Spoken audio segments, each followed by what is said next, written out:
Ancient worlds. Çatalhöyük and Stonehenge ultra-real scenes. At first light, rooftops show plastered mud brick, roof ladders, and smoke vents. Two women cross adjoining roofs with reed baskets, stepping over low parapets. A child peers from a smoke hole while a man in a woven cap lifts a clay jar. Narrator identifies baked mud plaster, roof entries, and the honeycomb plan. The camera glides across whitewashed walls and ladder shafts toward the open plain. Narrator points out the central hearth, bench platforms, and wall niches. The householder tends a clay-lined oven, pushing embers with a wooden paddle. Two women knead coarse einkorn dough on a platform in shallow clay bowls. A child grinds emmer on a saddlequern as sun catches chaff in the air. Narrator notes red ochre paint, handprints, and a horn core set into plaster. Householder works a large saddlequern on a rooftop terrace used for grain. Adults pour einkorn and emmer from woven baskets, chaff drifting in the light. Narrator names wild pulses and domesticated cereals, and tools with silica sheen. A bone needle and reed mat lie by the parapet near the clay storage bin. Grain, tools, and storage sit ready as the rooftop terrace hums with work. Painter grinds red ochre on a stone pallet and mixes it with water. Fingertips apply linear motifs and handprints onto the polished white wall. Narrator indicates lime plaster layers and low clay wall reliefs beneath the paint. Fingers reload pigment. The wall takes on a rhythm of lines and prints. Light rakes across thumb marks and the worn bench edge stained by use. A goat carcass lies on a reed mat as tools and bowls are set within reach. Butcher uses an obsidian blade to slice joints with deliberate precision. A partner flakes marrow bones with a groundstone hammer on the roof edge. Narrator identifies caprine remains, cut marks, and the sharp edges of obsidian. A patient dog waits in parapet shade while work proceeds on the mat. In bright sun, a napper sets up to strike a glossy black core. The first blow releases a razor flake that flashes in the sun. An apprentice watches closely, basket ready for sharp debitage. Narrator identifies pressure flaking and distant obsidian sources. Bladelets pile up, tools are set out for hafting with sinew. On a rooftop bench, hunters bind obsidian-tipped points to reed shafts. Sinew tightens and resin seals the composite points in careful sequence. Two hunters ready sandals and water bags for the plain beyond the mound. A woman hands over dried meat wrapped in a reed mat for the journey. Final checks, points, quiver, water, and sling stones before departure. At a marsh margin, women cut reeds with flint inset sickles. Microlith teeth shine with phytolith sheen from repeated cutting. A child gathers eggs from a mud island near tethered basket buoy. Bundles of reeds stack on the bank while cutting continues in the shallows. Tools and materials, flint sickles, reed bundles, clay-lined basket, and cord. In a plastered room, fresh white lime is smoothed over reliefs. Small clay figurines are placed carefully on the bench platform. Narrated details. Repeated plastering, symbolic installs, and light through the hatch. Surfaces show touch, finger ridges, burnish marks, and clay relief edges. The ritual work pauses. The room rests in angled afternoon light. A clay-lined hearth simmers a pot of stew in warm firelight. Bowls are filled and passed to visitors seated on the platform. Tools and traces. Burnished bowls, bone spoons, and ash lenses in the hearth. Quiet conversation fills the room as the dog sleeps by the wall. Embers settle, bowls empty, the evening meal concludes. A platform mat lifts to reveal carefully placed skulls beneath. A cranium shows traces of red pigment held gently in hand. Narrated facts. Secondary treatment and skull removal recorded at the site. The cranium is returned, the surface is replastered by hand. The platform gleams softly as the lamp burns low in the quiet room. At dawn, the painter outlines blocks on fresh white plaster with ochre and charcoal. He adds a speckled motif with ochre dots, echoing the excavator's observed spotted shape. The narrator identifies a wall painting of settlement forms and the noted spotted motif. Two children watch from the platform, toes curled on the edge, as the lines extend. The painter prepares to burnish, placing a polished stone ready to smooth the fresh surface. By the doorway light, fibers twist under practiced hands into firm cord. The narrator notes flax use and absence of early wool, with basket impressions evident. She teases fibers, joins a new length, and continues the twist without a weak point. A spindle turns with steady momentum, adding length to the growing line. Finished cords are coiled. Tools rest where the work pauses for the morning. At the settlement edge, goats cluster against a low reed fence on trampled ground. A child edges strays back along the fence line, keeping the group together. The narrator identifies early caprine management and dung accumulations at pen edges. Herder checks stored poles along the parapet line behind the pens. Wind carries the dry smell as evening nears over the compacted yard. A gust scatters sparks from a rooftop hearth across the parapet edge. The elder brings water while neighbors prepare damp mats along the roofline. The narrator explains, roof-level fires managed near smoke holes with quick covers and water. Sparks die as the cover drops, neighbors watch until embers settle. With danger past, mats are stowed and water kept ready by the smoke opening. At the mound slope, refuse is laid in tidy pours of ash, bone, and broken sherds. The narrator points out obsidian chips, phytolith-rich dust, and lime washed from houses. Ravens pick at scraps while a dog sniffs, held back from the freshest dump. Another basket spreads a thin ash lens, bright against the beige dustband. Layer by layer, the midden records household activity in finely sorted bands. In a vacated room, elder applies a final thick coat of white lime plaster. A small figurine is embedded into a wall niche as part of the closure. Beams and mud are set to seal the roof hatch, ending all entry. The last light fades as dust swirls through the sealed space. Low mist lies over the Salisbury Plain as the early henge earthwork emerges. Causeways interrupt the ditch, clearly cut into white chalk. Quiet figures move near freshly opened pits in the chalk. Dew clings to turf while barrows rise faintly in the haze. Workers cut into bright chalk with antler picks, building the henge ditch and bank. A line passes wicker baskets hand to raise the outer bank. Clean chalk faces show tool marks and sweat shines on workers. A child gathers flint nodules set aside from chalk seams. A measuring cord between pegs marks the ring of circular pits. Assistants cut neat round holes into chalk with wooden shovels. The ring of pits is set out with precision across the chalk. A leaning reddened timber post stands ready near the layout. At a prepared pit, a small bag of cremated remains is carefully placed. A polished bead is added before backfilling with chalk rubble. The pit is backfilled and tapped firm with the chalk rubble. Downwind, a pyre plume thins as the bank casts a low shadow. Mist gathers as a timber circle rises, posts stark against the dim sky. The carpenter smooths a post face with a stone adze, revealing clean grain. Narrator notes stone tool woodworking as wind hums through stretched cords. Chalk dust clings to feet as workers steady the line of posts. Evening deepens, the timber circle stands firm around the quiet camp. At the river bend, haulers guide a spotted dolerite onto a log sledge. Narrator notes Purcelli origins and combined land and water transport routes. Ropes groan as the monolith is eased across greased rollers toward the hull. The raft dips as the stone settles, water eddies and ropes tighten. Secured for travel, the blue stone rests on the raft, lines paid out downstream. On bright chalk turf, teams haul a stone on a timber sledge. Rollers are swapped forward, a whistle prompts the next pull.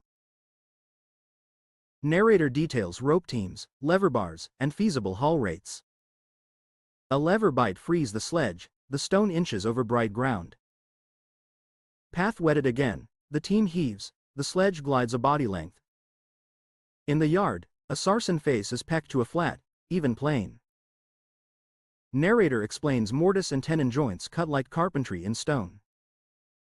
Templates and gauges guide consistent fits across multiple stones. Edges are dressed, Pecked bands stripe the surface evenly. Finished joints await lifting, mortises clean, tenons sound. Teams align an upright with a ramped pit cut into bright chalk. Narrator describes pit ramps and backfilling to secure uprights. The monolith tilts down the ramp, ropes tighten in measured heaves. With a heavy thud, the base seats, wedges drive in alongside. Rubble is rammed tight, the upright stands firm against the gray sky. Narrator. A timber A-frame rises over two uprights as workers prepare the lintel lift. Narrator. Teams haul the lintel up a crib of logs using braided ropes and pegs. Narrator. The mortises are guided toward tenons carved atop the uprights. Narrator. The stone seats with a dull knock as the fit is tested.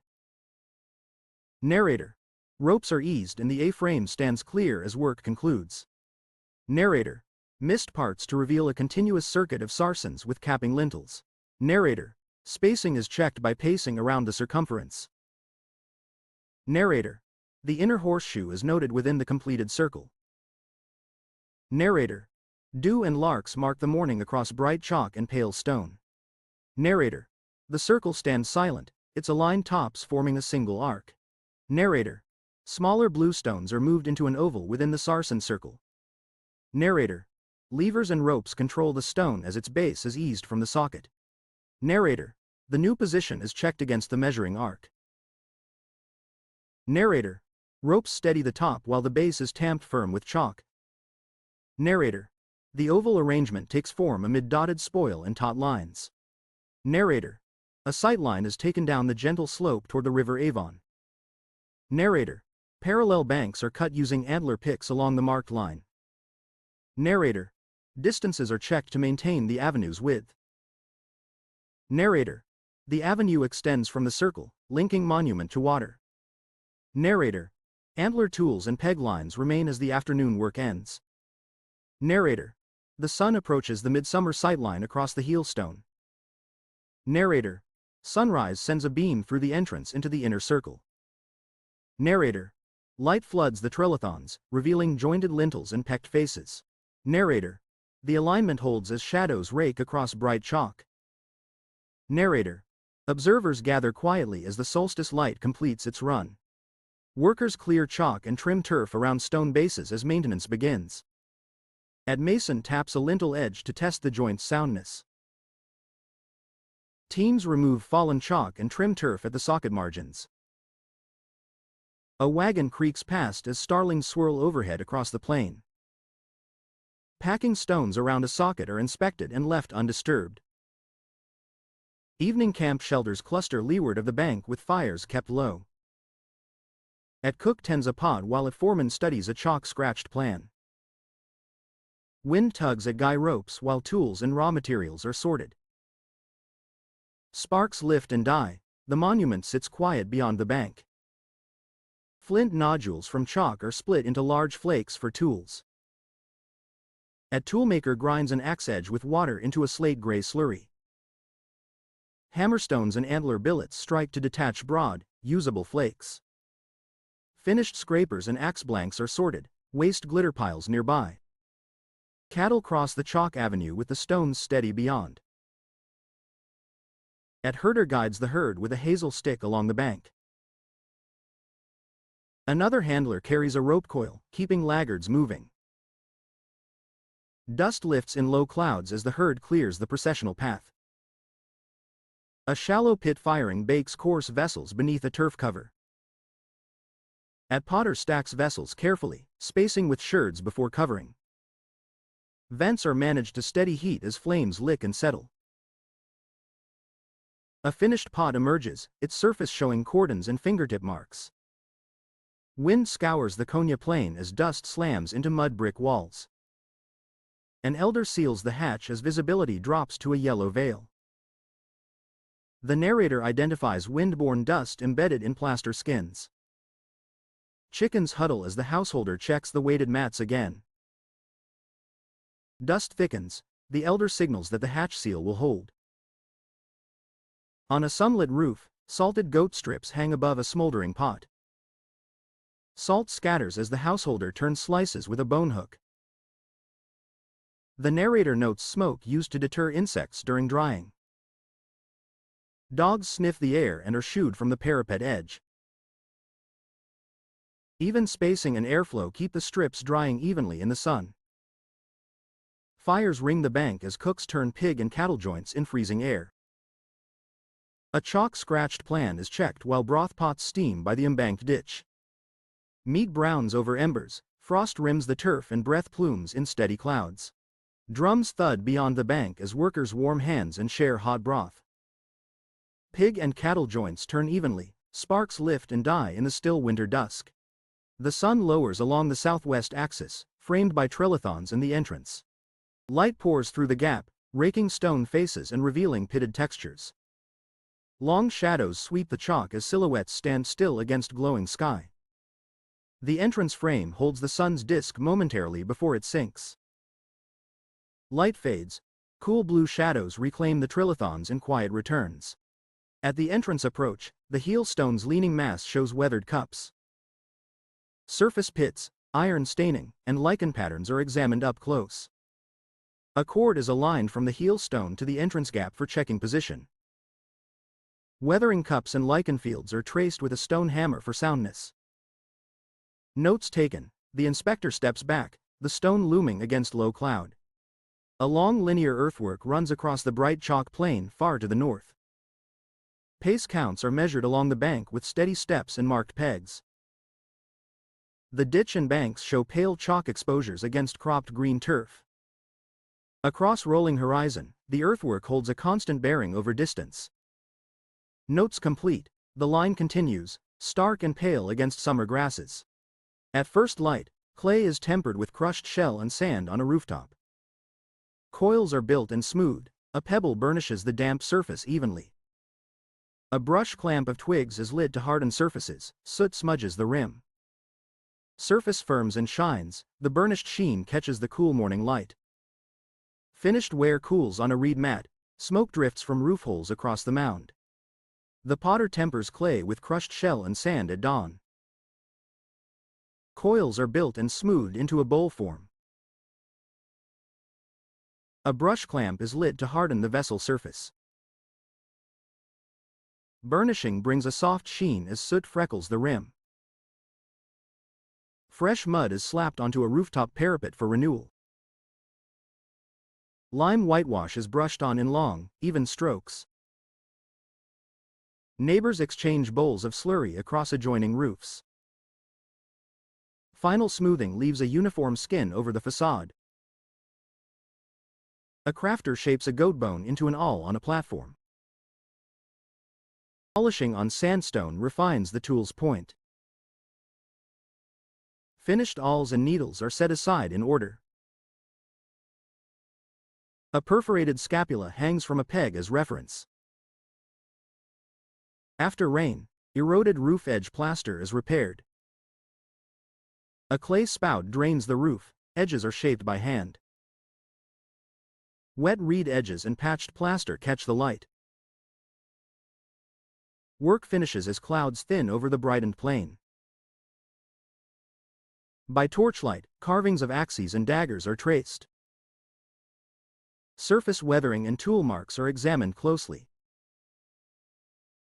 Notes are compared against features in the beam. Torchlight fades as the inspection concludes. The surveyor compares spotted dolerite to rhyolite and sandstone among the bluestones.